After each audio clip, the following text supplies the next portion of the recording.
What's this? Another new project? Huh.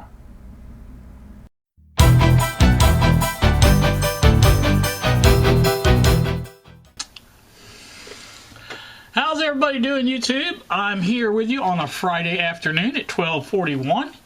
I have a new project going. I think I mentioned a little bit about it. I didn't say too much. It's another signal tracer. So what I did was while Bob was having some problems with finding the right combination for his JFET problem that he had, or actually that I had, I was looking for answers, trying to help as much as I could, and finding links to different signal tracers that used similar designs and things like that. One of the ones I ran across was an Australian signal tracer from the magazine. I can't think of the name. I can't remember. I'm going to flash up an image of the magazine, stuff like that, so you'll be able to see it. But anyway, like I said, it is an Australian site, and what it is that they did a signal tracer back in 1997, I believe, and it caught my fancy. I thought, oh, that kind of looks neat. And you know me, I like to do the layouts and things like that, so I did. And I was telling Bob about it, and he said, yeah, he says, I like to build that. See, so he has already built his and tested it, and right now he's having a little problem.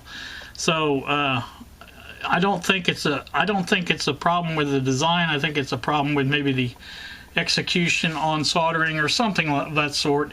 I don't think it's a major problem, but anyway, he's looking at that and trying it out. I was getting ready to do mine, and let me flash a couple of pictures up here, the schematic, the parts list. I had to alter the parts list because they only had 3.1 microfarad caps in there, and there's actually 4. So I altered the parts list to show what it's supposed to look like, or what it actually uses. And the schematic is all this is from their magazine article. I'm not trying to steal their thunder or anything like that, but it's just you know, I figure they wanted people to build it, so why not?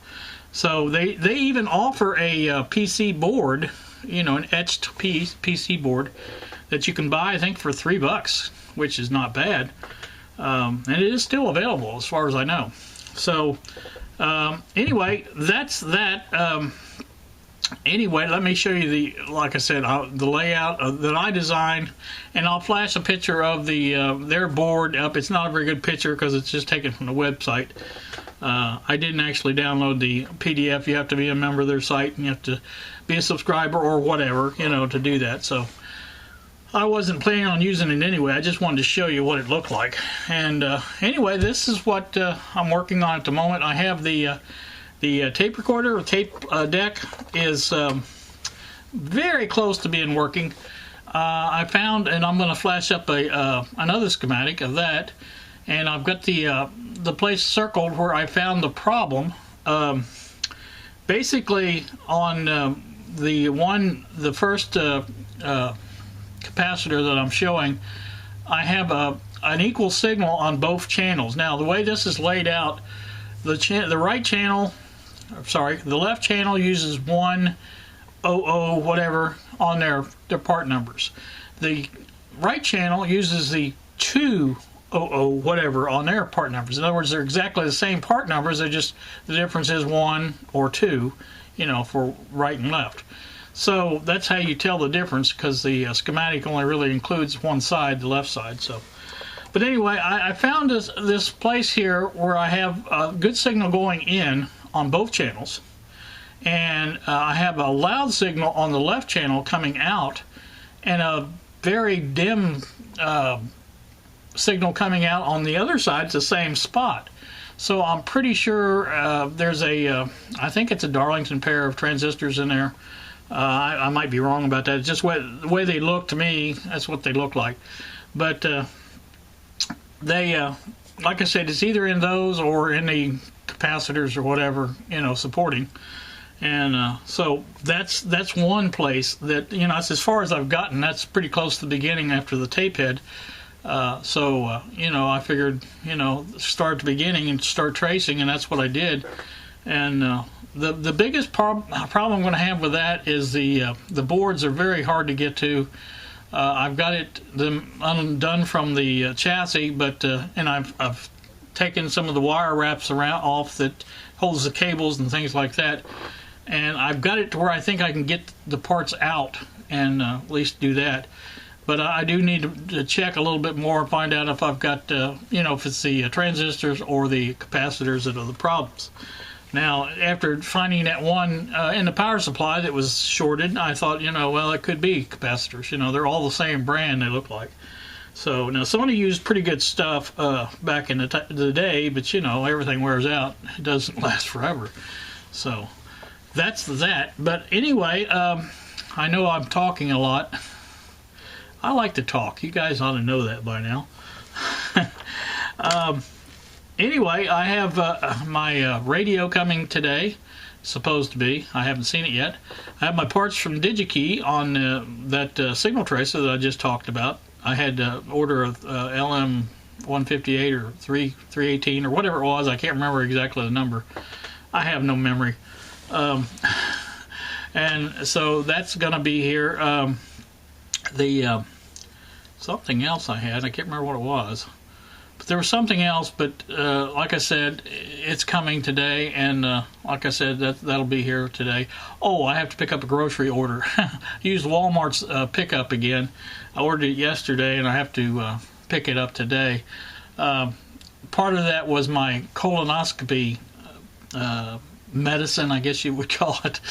It's basically laxative, and you have to mix it into Gatorade. You guys that's done it before know how that goes, but that's been also changed a bit. They called this morning and said to come in at 7 instead of 6:30, so that's, you know, half-hour difference, half-hour more sleep. So I don't know that I'll put any more on this because I've talked so long, but if I don't, I'm going to start on the new signal tracer here very shortly. Now, I don't think I have forgot about the other one. I haven't.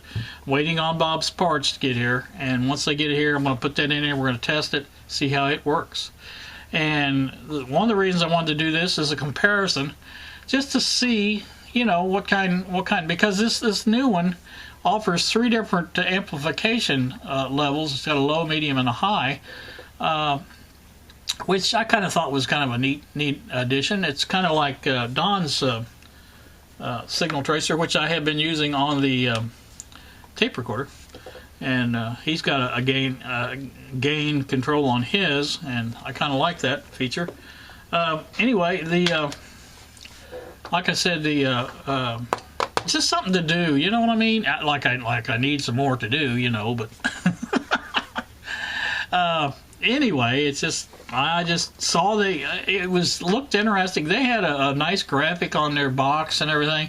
You can even download that too if you want. But it just looked kind of neat, and I thought, well, you know, that'd be kind of a fun thing. It's IC based, obviously, because the magazine's about ICs. But I think it uses that, like I said, whatever chip that was, the 318 or 158 or whatever that was. I can't remember the first one. Which is an op-amp. I think that's another thing. Now, I think Bob used an LM741 on his. Now, he says the pinout's the same, but I don't know if the characteristics are the same. So, obviously, there's a difference, so they wouldn't have made a different chip. My thinking. Now, he may tell you a different story, I don't know. But anyway, it's also got a LM386. Somebody had mentioned about a 386. I think it was Daniel. That said something about what the difference was or which one was better. I still think the LM380 is better, but this one used that, and I thought, well, I'll try it and see. You know, I just want to see what it sounds like and how it works and things like that. So that's where we're headed with that. Now, I don't know. I'll be probably switching back and forth between the 2 or 3. You know me in projects. I have plenty of them and no shortage of them. So. But like I said, because when the parts get here for Bob's, I'm going to put those in, and that won't take but a minute to put a resistor and a transistor, you know, in that socket. So that'll be done pretty quick. This other one, like I showed you on the layout, I've got that all laid out. Now, Bob said it was a little tight, which, you know, it is a very, if you look at it again here, I'll show you again. It's a very, I call it a busy board. I have, now the original one I did sent to him was a little bit tighter than what this one is. I have made just a little bit more space in it. But there's a lot of crossovers and things like that where the wires have to cross over one another. And like I said, it's it's something to play with. I enjoy doing that, and like I said, Bob probably knows that, but I just enjoy kind of laying that out, and so that's what I've been doing, just waiting on parts and things like that. Now the tape recorder, I'm a little bit gun shy on it. It's been going too good. You know, I've been finding things too easy. And anybody that works on electronics knows that, you know, after that for a while, you find something that's really hard, and it never fails. So anyway, I just kind of been, you know, putting it aside whenever I want to do something else, and I'm not really worried about it. I think it can be fixed pretty easy, and like I said, I want to do that, but it's just right now it's not something I want to play with. And what it's all about to me, anyway, is having fun and whatever I want to do and stuff like that. So that's the way I feel about it. So now I know that this has went on too long.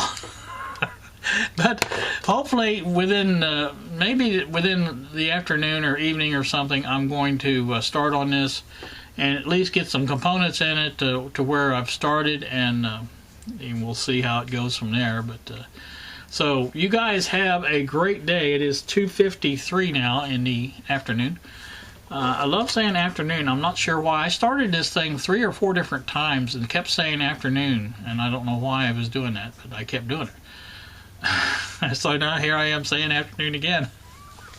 I'm not starting this over though. So you guys have a great day. Thanks for watching, and we will see you